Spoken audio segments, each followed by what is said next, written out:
down goes McConnell. He's okay. I understand when you say that with a guy who's like 135 years old, you might think that he's fine, he's okay for now. But he is not going to be the head of the Republicans in the Senate for much longer, which means that the likes of a Marjorie Greene and your Matt Gaetzes and the others who despise him, mostly from the House, have gotten their way. And they're already excited about it. We're gonna give you sort of like why he's stepping down, the announcement, but the cheering on the right has already begun. Marjorie Greene tweeted, "Severe aging health issues and or mental health incompetence in our nation's leaders must be addressed. Biden, McConnell, Feinstein, and Fetterman are examples of people who are not fit for office, and it's time to be serious about it." I love that her list only includes Democrats, except for McConnell, conveniently. Of course, the fact that Donald Trump's brains are dripping out of his ears, that doesn't concern her at all. And I would also say that while I agree with her that mental competency is something that we should think about more in our leaders, age-related mental competency is not the only area that we should be concerned about. Marge, have you heard some of the things that have come out of your mouth over the years? Do you really want us to start to take seriously how sane our elected officials are? I'm just saying. But she is right, he's going to be stepping down. It was announced this morning. He is the longest serving Senate caucus leader in history.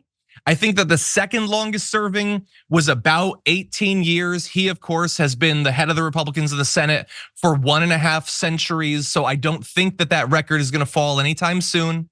But he's also going to be sitting out the rest of his term up until 2027. And bear in mind, this guy is obviously not young, thus the jokes. He's 82 years old, and that's 3 years in the future. So he is going to do his best to finish out his term, but we know that he's had a lot of health problems.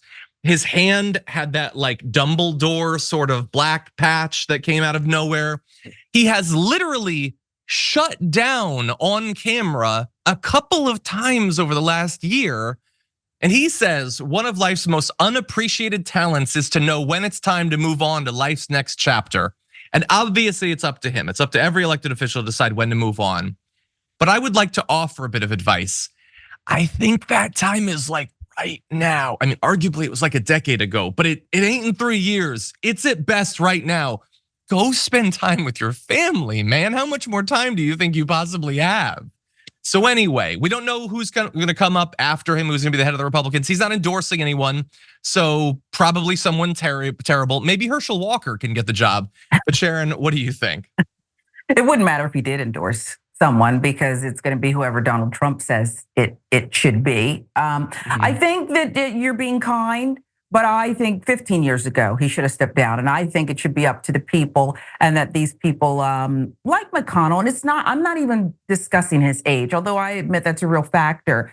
His energy is not new. His leadership is not inspiring. Leaders should inspire, John, and he's not been doing that for some time. And oh yeah, the frozen moments, what comes next, the whole thing. It's sad that people treat these jobs like they're royalty and they're here to stay for life. Yeah, they will do anything to get these positions. They will do anything to hold on to these positions. Sorry, not anything. They won't actually legislate or lead. When they get the positions that are their entire life's ambition, they mostly don't seem to care. Now, Mitch McConnell is not the sort of person I'm talking about. He actually had ideological goals, and I would argue that he probably achieved the vast majority of them during his time. But most of them just want to launch like shows on Rumble and stuff. You can just do that. You don't have to actually become a congressman. But I will remind everyone that in the era of Donald Trump, it is easy to look at like a Mitch McConnell and think, well, he's not going to like Nazi conventions. At least recently, by the way, do some Googling. He's not the MAGA guy, but he's a bad guy. He was a legitimately bad guy who stopped a lot of aid that could have gone to people who desperately needed it. That was generally what he did. He passed some tax bills and he stopped the government from helping people who aren't already billionaires. That was mostly what he did. He was, after all, the Grim Reaper who stopped bills from passing in the Senate. They had been passed in the House and he just wouldn't let them pass. The guy who, by the way, spent the last 10 years talking about how he's the Grim Reaper is now perhaps staring down the barrel of the Grim Reaper. So a little bit of irony in a cosmic sense. But I will also remind you that if he should be remembered for anything, it is maybe the most blatantly hypocritical position I have ever seen a politician take, which is, surely Barack Obama can't have a Supreme Court justice in an election year. We have to let the people decide. I mean, arguably the people decided when they elected Barack Obama to the presidency, but you're pretending that didn't happen. And then, oh wait, in the last 3 hours of Trump's term, Amy Coney Barrett obviously needs to be voted in. I mean, look, I say it's hypocrisy. He knows it's hypocrisy. He doesn't care. You know why?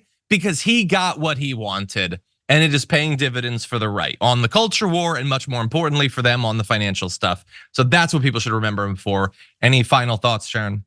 Oh, yes, the last thing, legacy and judges are a major part of that, not just at the Supreme Court level. And speaking of hypocrisy, he's the guy that blocked impeachment as well and said, oh, no, this is something for the courts to deal with. At first, I think he was like, oh, no, we'll deal with this. So, this is who he is. It's not about integrity. It's about imposing his will. And unfortunately, for most of us, his will live on for a very long time. Exactly. Yeah. He's not one of these Republicans that's like, so when do we like wrap up this whole democracy thing? Like choo choo fascism.